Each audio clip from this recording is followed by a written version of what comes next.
રાજકોટના શાહપર વેરાવળ વિસ્તારમાં ચોંકાવનારી લૂંટની ઘટના સામે આવી છે। મોડી રાત્રે ત્રાટકેલા બુકાનીધારી શખ્સો એક ઘરને નિશાન બનાવી વૃદ્ધને બંધક બનાવી 2 કરોડ રૂપિયાથી વધુની લૂંટ ચલાવતા સમગ્ર પંથકમાં ભારે ચકચાર મચી ગઈ છે। 77 વર્ષીય જીતેન્દ્રસિંહ જાડેજા નામના વૃદ્ધના ઘરમાં એકલા હતા ત્યારે 5 થી 7 જેટલા અજાણ્યા બુકાનીધારી શખ્સો ઘરમાં ઘૂસી આવ્યા હતા। લૂંટારુઓએ જીતેન્દ્રસિંહને બંધક બનાવી લીધા હતા અને ઘરમાં રાખેલી માતબર રકમ તથા દાગીનાની લૂંટ ચલાવી ફરાર થઈ ગયા હતા।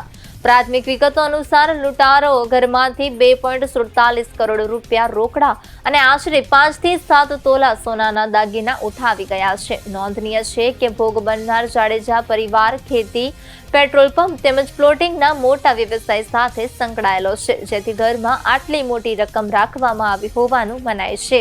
કરોડોની લૂંટની આ ઘટનાની જાણ થતાં જ રાજકોટ ગ્રામ્ય પોલીસ, એસપી સહિતના તમામ ઉચ્ચ પોલીસ અધિકારીઓનો કાફલો તાત્કાલિક ઘટના સ્થળે દોડી ગયો હતો।